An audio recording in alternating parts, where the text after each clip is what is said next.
Hello everyone, it's Paul with Tutor You, and today we're going to be starting our lessons with the GED Social Studies, okay? And the way that I'm going to do this section is I'm going to go through what I used to teach for the GED Social Studies, and I'm going to break it up into 15-minute sections, so it's little bite-sized pieces. So if you're on a break from work, you can take 15 minutes and study the Social Studies test. So let's just get right into it. So as you can see, Civics and Government, GED Social Studies, right? So what are we going to be looking at? Giving you guys a heads up. This content is dry, and I will try my best to spice it up as much as possible, but it's inherent in its nature. So just bear with me. If you can, if you're watching, if you're watching this video, which I'm assuming you are, take screenshots of some of these slides, right? Instead of writing everything down. I would suggest writing everything down later on, but it's going to be a lot of definitions of certain types of things, okay? So let's just go right through it. So the first thing is the definition of civics. What are we talking about when we're talking about civics, okay? So civics, that's a social science dealing with the rights and duties of citizens, okay? So anything that's having to do with the rights and duties of people around you, maybe not, like it's associated with government, right? And participation, right? Everybody is in a way participating in the government. If you vote, you're participating. And when you register to vote, or when you vote, you will be put in for possible jury duty, which is another civic duty. So citizen, what is the definition of a citizen then? So that is a community member who owe loyalty, community members who owe loyalty and allegiance to government and is entitled to protection from it. Okay, so I want to emphasize to that part a little bit. So you get protection from the government as a citizen. Okay, that's a very American idea. That's part of who we are and why our founding fathers built this government. When you think about it, the way I like to describe our relationship with government is we had a past relationship that was bad, and so we tried to design a government where we won't have a bad relationship with it. Citizenship. So the difference between a citizen and citizenship. So citizenship is the state of being vested with rights, privileges, and duties of a citizen. Okay? So that is where you have the rights and privileges of the citizen. What are rights? Okay? So in the Constitution, the first 10 amendments, that's called the Bill of Rights, which we'll get into that a little bit later. Just generally speaking, rights are legal, social, or ethical principles of freedom. Okay, so when you think of your freedoms, that's a lot of your rights. Okay, rights are important rules about what is allowed of people or owed to people according to a legal system. Okay, so it's always good when we have these things is to have a discussion. So it's discussion time. So this is one of those things where I want you to comment down below what you think. Okay, it would be awesome if you did so, because then we're interacting with each other. So, I went a little bit too fast. So why do we need protection from the government? What do you think? Do we actually need protection from the government? It's kind of a big hot topic with the Second Amendment, right? Gun rights, all of that. Do we need that protection from the government? And why is it important to become a citizen? What are your thoughts on why it's important to become a citizen? Of course, I have my own thoughts and opinions, and there really is no right answer to both of these questions, but I want you to kind of get that social studies brain thinking on this. I want you to comment down below, why do we need protection from the government, and why is it important to become a citizen? And what are some important rights? What are some rights that you know of? And I want you to put those down below, okay? The next section is going to start to be the boring section, okay? I mean, to me, it's not boring. I find this stuff incredibly interesting. I think of history and government as really amazing stories with how they've all played out. The next section is the Emancipation Proclamation. I mean, it is interesting, incredibly interesting, because that is a time that it's almost impossible for us to imagine right now, right?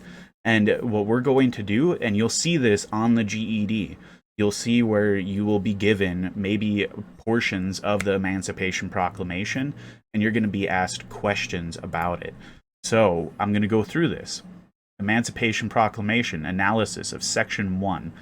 And by virtue of the power and for the purpose aforesaid, I do order and declare that all persons held as slaves within said designated states and parts of states are and henceforth shall be free, and that the executive government of the United States, including the military and naval authorities thereof, will recognize and maintain the freedom of said persons. So let's just slow her down a little bit. What is the big picture in this paragraph, okay? And by virtue of the power and for the purpose aforesaid, I do order and declare that all persons held as slaves within said designated states, parts of states, are henceforth shall be free. So he's freeing the slaves in the Emancipation Proclamation. And that the executive government of the United States, including all of the other parts of it, will recognize and maintain the freedom of said persons. So if you don't free the slaves, the whole government is going to ensure that those people are free. Okay? What supports that big picture? Well, right there, it is what he is saying as far as the executive government and what it's going to do, right? The big picture is he's freeing the slaves, and what supports that big picture is what he is saying about the actions that the government will take to free the slaves, okay? So digest that, pause it, reread it yourself, re-listen to me reading it. Comment down below what you think about this, okay? What do you think the big picture of this section is? And we're going to move on to the next section. So this is Section 2 of the Emancipation Proclamation. And I hereby enjoin upon the people so declared to be free to abstain from all violence, unless in necessary self-defense. And I recommend to them that, in all cases when allowed, they labor faithfully for reasonable wages. And I further declare and make known that such persons of suitable condition will be received into the armed service of the United States to garrison forts, positions, stations, and other places, and to man vessels of all sorts in said service. So what is he doing in this section of the Emancipation Proclamation? So he's telling the people, he's telling the slaves that are freed that you have the right to self-defense and to practice self-defense in all cases. And not only that though, but now that you are free, do not work for bad wages. Work for reasonable wages, okay? And I farther declare and make known that such persons of suitable condition will be received into the armed services. He's saying that the people, the slaves, can join the armed services. They can serve in the military. They can serve on behalf of the Union. So he kind of understood at that time, by doing this, there is going to be a civil war. And that all of those people that were recently freed, that the free slaves, can join the Union and fight with the Union to end slavery in those southern states. And in fact, he's probably just encouraging them, hey, make sure you sign up, and so we can make sure the South is free of slavery. Okay? What did Abraham Lincoln use the words? Why did he use the words he did? They were inspirational. They were designed to get people to feel the things that they were feeling. Okay. What are some facts in this section? Well, this is opening up the door to slaves being able to participate in the military. Okay, that's huge. That is massive. Okay, you had generations of people that were slaves, and now you're free. Now you can work for reasonable wages, and now you can participate in the government. It was a lot of things in the Emancipation Proclamation. And this is only Section 2. So I hope you're not tuning out yet. I promise you, just stick with me. You know, like, comment, subscribe, do all of that type of stuff. And we'll go along on a journey together on this stuff, okay? I would love to hear from you guys. So let's do Section 3, and I promise after this one, we'll call it good, okay? So Section 3. and upon this act, sincerely believed to be an act of justice, warranted by the Constitution, upon military necessity, I invoke the considerate judgment of mankind and the gracious favor of Almighty God. So this is the gracious favor of Almighty God. Like, God is willing him to free the slaves. The Constitution is willing him to free the slaves.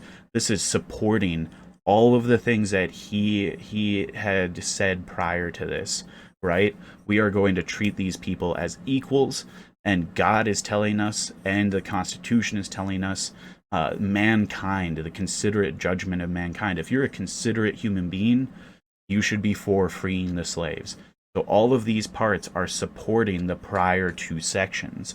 This is his resolution, that the end of the Emancipation Proclamation. So go through this video, read what I've read, try to understand it, like, comment, subscribe. What do you think about everything we talked about? There's so many things to unpack in this section. So make sure you come along for this ride, and I'm happy to be helping you if I am. Let me know. Thank you. Bye.